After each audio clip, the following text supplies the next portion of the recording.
Estamos aquí todavía en el monte de Eremos, el monte de bienaventuranzas. Y esta cueva aquí es la cueva de Eremos.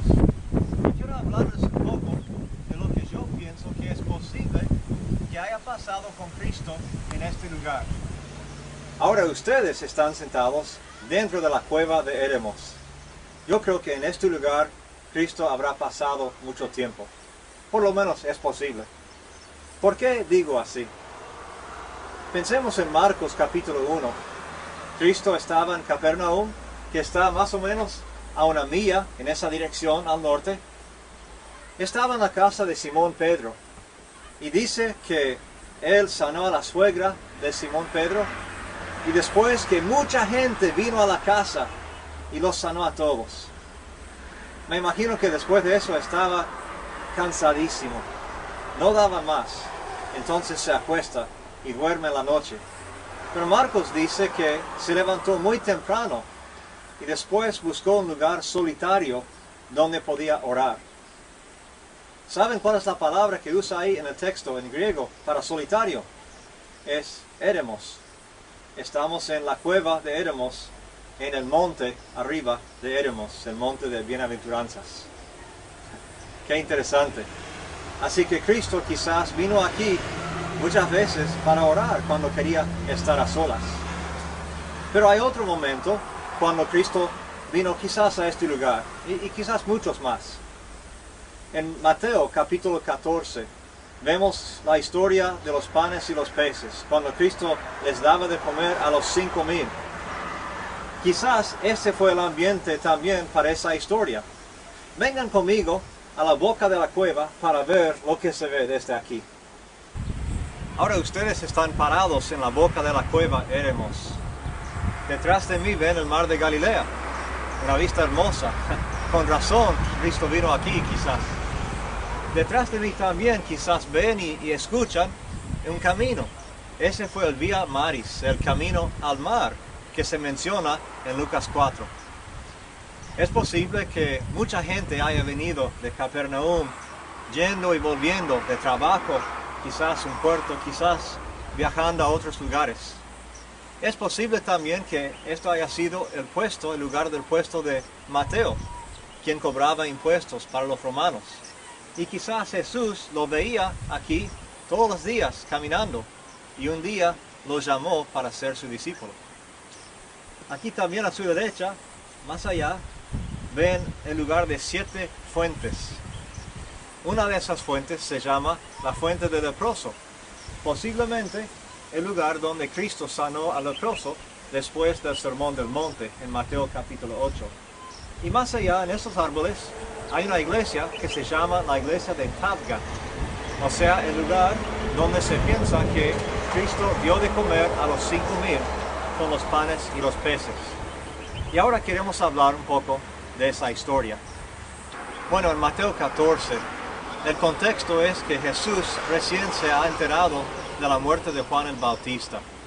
Qué triste, era su primo. Y como muchos de nosotros, él quiso estar a solas.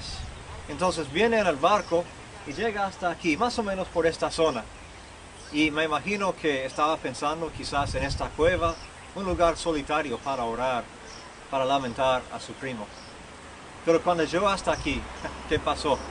La gente lo habrá visto llegando. Y cuando llega aquí hay una gran multitud. ¿Qué hubiéramos hecho nosotros?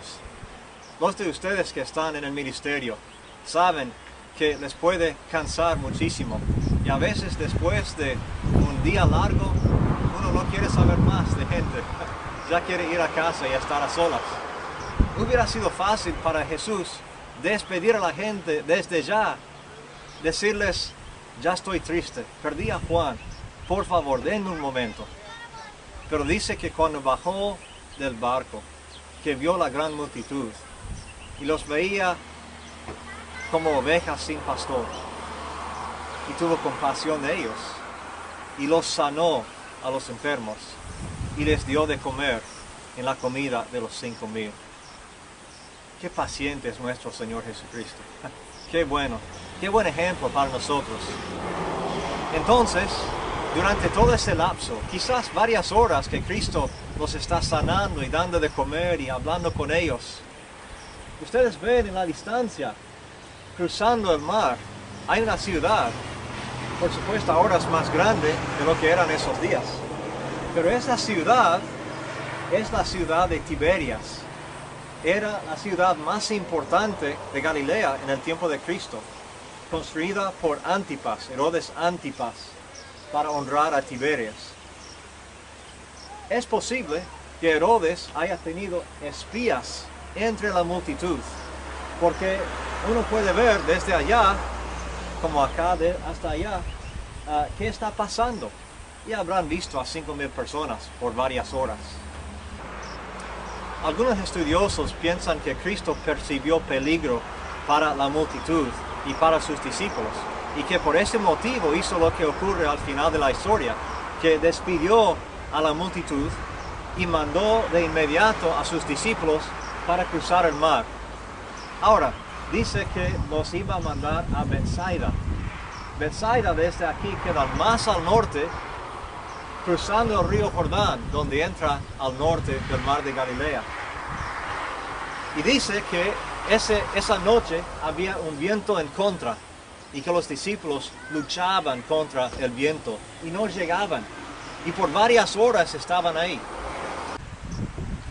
Ahora piensen conmigo, Cristo está sentado en la cueva, está orando y mirando el mar, mirando a sus amigos. Dice el texto que podía verlos, que no avanzaban, y sabía que quizás estaban cansados y preocupados, quizás con temor. Ahora, siendo Cristo, como hizo una vez antes con el mar, con la tormenta, podría haber hablado desde dentro de la cueva para calmar esa tormenta y ayudarles a llegar. Hubiera sido más cómodo. ¿Por qué salió Cristo de la cueva? ¿Por qué caminó hasta ellos? Mucha distancia, tiempo, cuando estaba cansado. Yo creo que quizás era porque Cristo quería que supieran que era Él que iba a calmarles, a ellos y al mar. Entonces sale de la cueva y sale caminando por el agua, sobre el agua. Y dice una versión de la historia que Él iba a pasar de largo, que me gusta.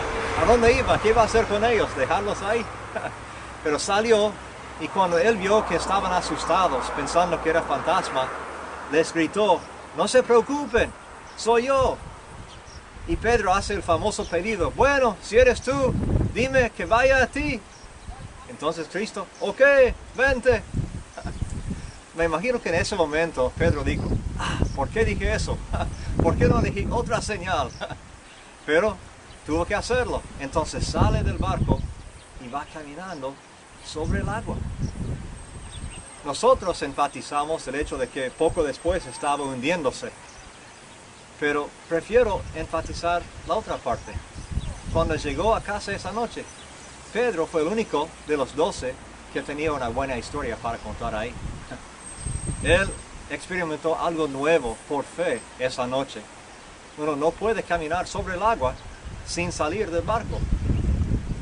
Entonces dice que Cristo los salvó y le preguntó: ¿por qué tenías miedo? Otra pregunta interesante de Cristo. Bueno, porque siempre cuando las personas salen de un barco en una tormenta, se hunden. Pero Cristo sabía que estaban bien. Y para Pedro, el lugar más seguro en esa historia no era en el barco, era con Cristo, donde estuviera. Entonces Cristo llega al barco, el barco llega a la orilla, pero en vez de llegar a Bethsaida, acá, porque el viento estaba en contra, llegaron a Genezaret, para allá, más al sur. ¿Qué cambio? Pero llegaron bien con Cristo. Hay tantas lecciones que podemos sacar de esta historia hermosa, ¿sí? La compasión de Cristo, aún estando cansado. El hecho de que Él actuó sintiendo esa compasión otra vez cuando estaba cansado. El hecho de que Él quería mostrar su presencia física en un momento difícil para los discípulos, cosa que es importante para nosotros hacer también. La idea de poder salir del barco cuando tememos tremendamente lo que está pasando alrededor. Todo eso es bueno. Son lecciones y ejemplos para nosotros. Para mí, la lección más importante es esto. Si estamos con Cristo, tenemos todo. La gente aquí con Cristo fueron sanados, tenían enseñanza, veían el amor y la compasión de Cristo, estaban bien. Estando en una tormenta con Cristo, los discípulos estaban a salvos y llegaron a la orilla. Y en la vida cristiana, Efesios 1 nos promete que si estamos en Cristo, tenemos todo. No importa lo que nos pase, quizás nos daña esta vida, quizás pasamos momentos muy difíciles, quizás hasta morimos por la fe, pero estando en Cristo no importa, porque ya tenemos asegurada la vida eterna. ¿Ustedes están en Cristo o están fuera de Cristo? Porque si están en Cristo, ya tienen todo, pero sin Cristo no tienen nada. En 1 de Juan 5, versículo 12, dice Juan, el que tiene el Hijo tiene la vida, el que no tiene el Hijo no tiene la vida. ¿Cuál eres tú? ¿Qué tienes? Que el Señor te bendiga. Él sanó a la suegra de Simón Pedro y después que mucha gente vino a la casa y los sanó a todos. Me imagino que después de eso estaba cansadísimo, no daba más, entonces se acuesta y duerme la noche. Pero Marcos dice que se levantó muy temprano y después buscó un lugar solitario cuando quería estar a solas. Pero hay otro momento cuando Cristo vino quizás a este lugar y quizás muchos más. En Mateo capítulo 14 vemos la historia de los panes y los peces, cuando Cristo les daba de comer a los 5,000.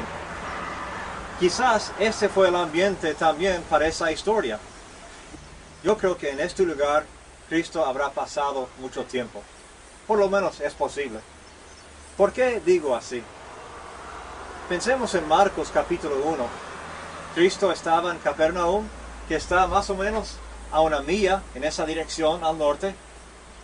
Estaba en la casa de Simón Pedro y dice que era donde podía orar. ¿Saben cuál es la palabra que usa ahí en el texto en griego para solitario? Es eremos. Estamos en la cueva de Eremos, en el monte arriba de Eremos, el monte de bienaventuranzas. Qué interesante. Así que Cristo quizás vino aquí muchas veces para orar. Estamos aquí todavía en el monte de Eremos, el monte de bienaventuranzas. Y esta cueva aquí es la cueva de Eremos. Y quiero hablarles un poco de lo que yo pienso que es posible que haya pasado con Cristo en este lugar. Ahora ustedes están sentados dentro de la cueva de Eremos.